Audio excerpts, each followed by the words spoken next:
আসসালামু আলাইকুম এভরিওয়ান, সবাইকে জানাই রামাদান মোবারক। রমজান মাসে ইফতার আইটেমগুলোর মধ্যে সবচেয়ে স্পেশাল ইফতার আইটেম হচ্ছে হালিম। প্রথম রমজানের দিন আমি হালিম তৈরি করেছিলাম। তো আমি হালিমটা কিভাবে রান্না করি তা আপনাদের সাথে শেয়ার করছি, আশা করছি ভালো লাগবে। প্রথমে হাঁড়ির মধ্যে দিয়েছি পরিমাণ মতো তেল, আরও দিয়েছিলাম পেঁয়াজ কুচি। পেঁয়াজটা একটু যখন নরম হয়ে এসেছে তখন দিয়ে দিয়েছি মাংসগুলো। এখানে আমি প্রায় 1 কেজির মতো হাড় মাংস সহ নিয়েছিলাম। আর মাংসের পিসগুলো আমি একটু বড় সাইজে করে রেখেছিলাম।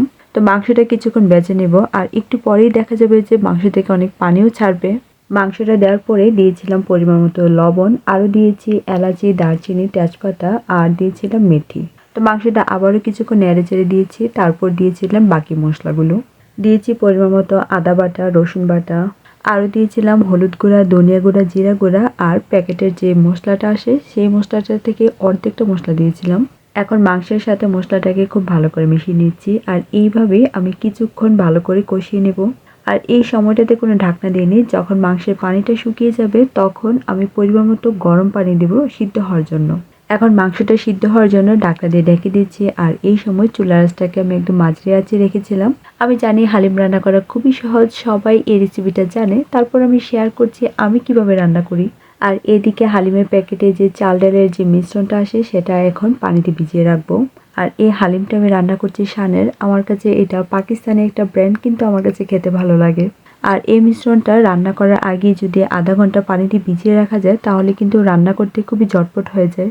তো চাল ডালের মিশ্রণটা পানির সাথে খুব ভালো করে মিশিয়ে নিয়েছি যেন কোনো দলা না থাকে। এখন আমি ঢাকনা দিয়ে ঢেকে রেখে দিব 20 মিনিটের জন্য। আর এদিকে তো মাংসটা সিদ্ধ হচ্ছে। আর এদিকে আমি মাংসটা চেক করে নিচ্ছি, মাংসটা সিদ্ধ হয়ে গেছে। এখন ঝোল থেকে মাংসটা আমি উঠিয়ে নিব। মাংসটা উঠানোর পরে যে ঝোলটা থাকবে এই ঝোলের মধ্যে হালিমটা রান্না করব। তো হাঁড়ি থেকে সবগুলো মাংস উঠিয়ে নিয়েছি, আর যে ঝোলটা আছে এই ঝোলের মধ্যে ডালের মিশ্রণটা ঢেলে দেব। সাথে দিয়েছিলাম আরও একটু গরম পানি। তো হালিমটা একটা বলক চলে এসেছে। এখন দিয়ে দিচ্ছি প্যাকেটের যে বাকি অর্ধেকটা মশলা ছিল সেটা। তো মশলাটা দেওয়ার পরও হালিমটা খুব ভালো করে নেড়ে দিয়েছি যেন হাঁড়িতেও লেগে না যায় আর দলা দলাও না থাকে। এখন দিয়ে দিচ্ছি মাংসগুলো। আর মাংসগুলো তো আগেই সিদ্ধ ছিল, আর লাস্টের দিকে মাংসটা দিলে আমার কাছে মনে হয় যে টেস্ট ভালো আসে। সবশেষে দিচ্ছি 4-5টা আস্ত কাঁচামরিচ। যেহেতু জালের পরিমাণ ঠিক আছে তার জন্য মাঝখান থেকে আর চিড়ে দিইনি।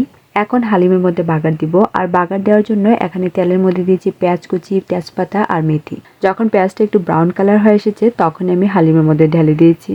তো এখানে হালিম রান্না করা হয়ে গেছে, এখন সার্ভ করব। একটা বলের মধ্যে ঢেলে নিয়েছি একটু হালিম, উপর দিয়ে দিয়েছি শসা কুচি, ধনিয়া পাতা কুচি, সামান্য একটু মরিচ কুচিও দিয়েছিলাম, আর দিয়েছি একটু লেবুর রস। আর এই তো রেডি হয়ে গেল খুবই মজার হালিম। রমজান মাস, আশা করছি সবার রমজানের দিনগুলো খুব ভালো কাটছে। আর এগুলোই ছিল আমার ইফতার প্ল্যাটার। আলহামদুলিল্লাহ আমাদের দিনগুলো ভালো যাচ্ছে। সবাই সবার জন্য দোয়া করবেন। আল্লাহ হাফেজ।